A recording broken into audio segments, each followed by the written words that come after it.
Un soir, je suis assis sur le lit de ma chambre d'hôtel sur Bunker Hill, en plein Los Angeles.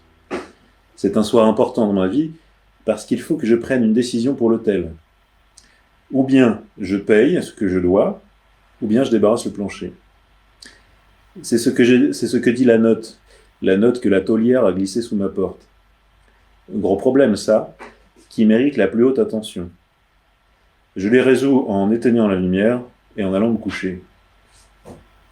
Le matin, je me réveille, décide que je devrais faire plus d'exercices. Et je m'y mets tout de suite. Je fais plusieurs exercices d'assouplissement. Après ça, je me lave les dents. Qu'est-ce que je vois ? Du rose sur la brosse et un goût de sang. Ça me rappelle les réclames et je décide de sortir boire un petit café. Je descends au restaurant où je vais toujours. Je m'assois sur le tabouret devant le long comptoir et je commande un café. Il en a plus ou moins le goût, mais vaut quand même pas la thune. Je reste là à fumer une cigarette, et puis une autre. Je lis les résultats des matchs de l'American League, évitant scrupuleusement ceux de la National League, notant avec satisfaction que Joe DiMaggio fait toujours honneur aux Italiens, parce que tout le championnat, c'est lui qui a le plus de points marqués à la batte. Il est en tête du classement. Un grand cogneur, ce DiMaggio. En sortant du restaurant, je me mets en position devant un lanceur imaginaire et j'expédie un home run du tonnerre par-dessus la balustrade. À la suite de quoi, je descends dans la rue en direction d'Angel's Flight en me demandant ce que je vais bien pouvoir faire de cette journée. Mais il n'y a rien à faire, alors je décide de me balader en ville. En descendant Olive Street, je passe devant un méchant immeuble jaune, encore humide comme un buvard du brouillard de la veille. Et ça me fait repenser à mes amis Etty et Carl, qui sont de Détroit et ont habité là. Je me souviens de la nuit où Carl a fichu une trempe à Etty parce qu'elle allait avoir un bébé et lui, il n'en voulait pas. Mais ils ont eu le môme quand même et puis c'est tout. Et je me rappelle comment c'était à l'intérieur, comment l'appartement sentait la souris et la poussière. Et je revois les petites vieilles assises dans le hall quand il faisait chaud l'après-midi. Et puis la vieille dame qui avait de si jolies jambes. Et puis le liftier, un homme brisé qui venait de Milwaukee et qui semblait toujours ricaner chaque fois qu'on demandait son étage. Comme si c'était tellement idiot de choisir justement cet étage. Le liftier qui avait toujours un plateau de sandwich dans l'ascenseur et un roman feuilleton à 4 sous. Mais je continue sur Olive à descendre la butte, passer les horribles bicoques en bois qui suintent le crime et le fait divers, et toujours sur Olive jusqu'au Philharmonic Auditorium. Et ça me rappelle la fois où je suis allé avec Hélène voir les chœurs, les Cosaques du Don, et ce que j'avais pu m'embêter sur ce truc-là, même qu'on s'était disputé à cause de ça, et je me rappelle qu'Hélène portait ce jour-là une robe blanche, même que j'en avais les reins qui chantaient rien que de la toucher. Ah, c'est Hélène. Mais bon, pas maintenant. Bientôt me voilà au coin d'Olive et de la 5e, là où les gros trolleys vous cassent les oreilles avec leurs boucans, et l'odeur d'essence rend triste même la vue des palmiers, et le noir de la chaussée est encore mouillé du brouillard de la veille. Et me voilà en face du Biltmore Hotel, à marcher le long de la file de taxis jaunes. Tous les chauffeurs roupillent au volant sauf celui en tête de file près de l'entrée. De vraies mines de renseignements, ces mecs-là. Je me souviens de la fois où Ross et moi, on s'est fait filer une adresse par un de ces types-là, et de la façon salace qu'il avait de nous regarder tout en nous conduisant sur Temple Street. Et justement, Temple Street, je vous demande un peu. Et effectivement, qu'est-ce qu'on voit arriver là-bas ? 2 mochetés, je vous dis que ça. Ross, lui, il a été jusqu'au bout. Moi, je suis resté dans le salon à jouer des disques sur le phonographe, tout seul avec ma trouille. Je croise le portier du Biltmore, et aussitôt c'est la haine, immédiatement. Lui, avec ses passements jaunes et son mètre 80, et toutes ses dignités à la manque, et voilà qu'une automobile noire s'approche du trottoir et qu'un homme en descend. L'air riche, le type. Et puis une femme descend à sa suite. Et elle est belle. Du renard argenté en fourrure, une vraie chanson qui passe sur le trottoir et disparaît à travers la porte battante. Et c'est là que je me dis, oh boy, dis donc, si seulement tu pouvais t'offrir ça, rien qu'un tout petit peu, rien qu'une journée et une nuit. Un rêve qu'elle était. Un rêve que je faisais en marchant, et son parfum était encore dans l'air humide du matin.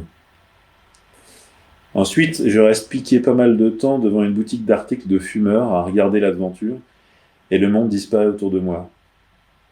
Il n'y a plus que cette vitrine pleine de pipes, et moi devant à les fumer toutes.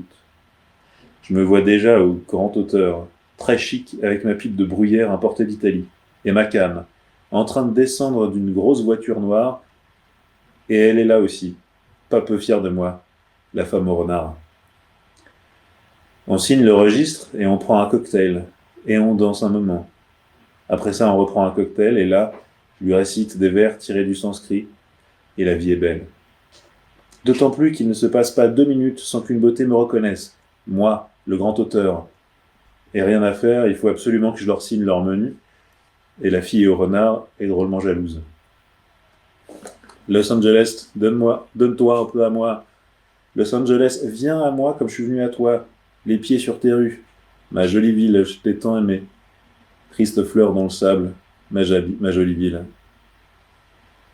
Un jour et un autre, et celui d'avant, toujours la bibliothèque avec les cahiers sur les étagères, ce vieux Dreiser, ce vieux Mencken, j'allais leur rendre visite, tous tant qu'ils étaient.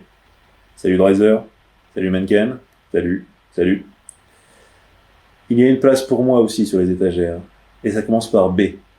Arturo Bandini dans les B. Allez dégager un peu des B, un peu de place pour Arturo Bandini, un peu de place pour son livre. De la table, je restais à contempler l'endroit où serait un jour mon livre. Là, juste à côté d'Arnold Bennett. Pas terrible, hein, Arnold Bennett, mais bon, avec moi, les baies allaient justement reprendre du poil de la bête. Sacré Bandini, enfin arrivé. Ça durait jusqu'à ce qu'une jolie fille ou une trace de parfum dans la salle fiction, ne serait-ce qu'un cliquetis de talons hauts, s'en vienne à rompre la monotonie de ma célébrité. À jour de gala, rêve de gala. Mais la taulière continuait de m'écrire ses petites notes. Elle avait les cheveux tout blancs. Elle était de Bridgeport, dans le Connecticut. Son mari était mort. Et elle était seule au monde et ne faisait confiance à personne. Elle pouvait pas se le permettre, qu'elle disait. Elle me disait aussi qu'il allait falloir régler la note. C'était plus une note, c'était carrément la dette nationale. Alors, fallait payer ou débarrasser le plancher. Jusqu'au dernier sou, 5 semaines en retard, ça faisait $20. Et si je payais pas, elle me confisquerait mes malles. Sauf que j'avais pas de malles, juste une valise. Et encore, en carton bouilli quelle était la valise. Sans même une courroie pour la tenir, parce que la courroie, je l'avais autour du ventre, pour me retenir les pantalons. Même que c'était pas bien foulant, vu qu'il restait plus grand chose dans mes pantalons. Mon agent vient de m'écrire, que je lui disais, de New York. Il dit que j'en ai vendu une autre. Il dit pas où, mais il dit que j'en ai vendu une. Alors vous en faites pas, Madame Hardgrave. Vous faites pas de bile. J'aurai ça dans 1 jour ou 2. Mais si vous croyez qu'elle allait écouter mon mensonge un menteur dans mon genre, pas vraiment un mensonge, remarquez, juste un souhait. Et peut-être même pas un souhait, après tout, peut-être que c'était un fait. Et la seule façon de le savoir, c'était de surveiller le facteur, l'avoir bien à l'œil, zioter le courrier qu'il amenait quand il l'étalait sur le bureau de la réception. Lui demander comme ça, à brûle-pourpoint, s'il n'avait rien pour Arturo Bandini. Mais je n'avais plus besoin de demander, plus au bout de 6 mois que j'étais dans cet hôtel. À peine il me voyait arriver qu'il me faisait oui ou non avec la tête avant que je demande. Pour 3 millions de non, il y avait un oui. Un jour, une belle lettre est arrivée. Oh, des lettres, j'en recevais plein, mais pas des aussi belles que celle-ci. Elle est arrivée dans le courrier du matin, et elle disait, en parlant du petit chien qui riait, qu'il avait lu le petit chien qui riait, et que ça lui avait plu. Il disait comme ça, Monsieur Bandini, si j'ai jamais vu un génie, c'est bien vous. Leonardo, qui s'appelait, un grand critique italien, sauf qu'il travaillait pas comme critique, juste un bonhomme en Virginie.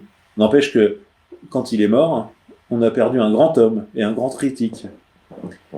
Parce qu'il était déjà mort quand ma lettre est arrivée en Virginie, par avion. Et c'est sa sœur qui m'a envoyé ma lettre. Elle aussi, sa lettre, elle était belle. Et comme critique, elle en connaissait aussi un rayon.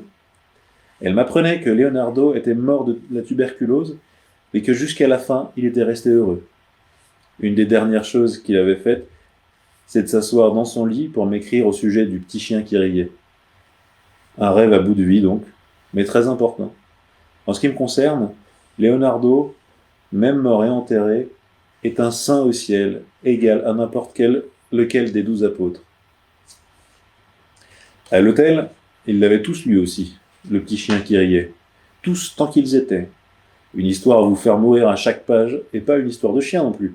Astucieuse, vraiment, cette nouvelle, criante de poésie, et nul autre que J.C. Hackmuth, le directeur de publication, le grand Hackmuth, qui signait son nom comme en chinois, disait dans sa lettre « Superbe, votre nouvelle, et je suis fier de la publier. » Madame Hargreaves a lu ça, et désormais, j'étais un homme différent à ses yeux.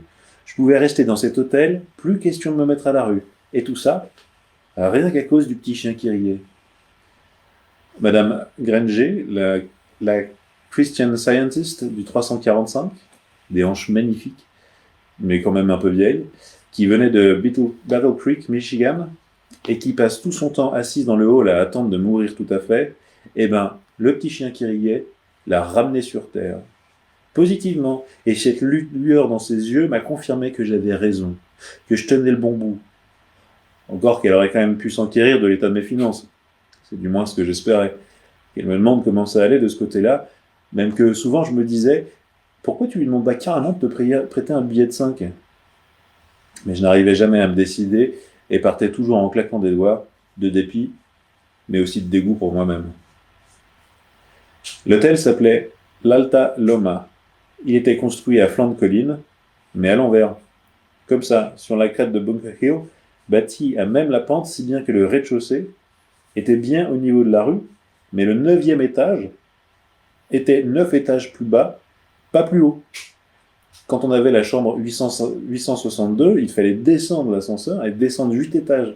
Et pour entreposer ses malles à la cave, il ne fallait pas descendre, mais au contraire monter jusqu'au grenier, un étage au-dessus du rez-de-chaussée. Oh, ce que je n'aurais pas donné pour une petite mexicaine. J'y pensais sans arrêt à ma mexicaine. J'en avais pas, mais les rues en étaient pleines. Sur la plaza et à Chinatown, on marchait dessus tellement il y en avait. Et dans mon idée, elles étaient toutes à moi. Celle-ci, celle-là. Et un beau jour, un autre chèque arriverait, et ce serait un fait accompli. Jusque-là, ça coûtait rien de regarder, et je ne m'en privais pas. Toutes tant qu'elles étaient, princesse aztèque, maya, fille de péon au Grand Central Market et à l'église de Notre-Dame. J'allais même à la messe pour les regarder. C'était peut-être sacrilège, comme conduite, mais c'était mieux que de ne pas aller à la messe du tout.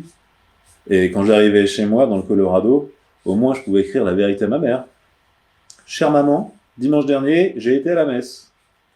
Au marché de Grand Central, je me cognais dans les princesses, comme ça, exprès, par accident. Ça me donnait l'occasion de leur parler. Je leur faisais un sourire et des excuses.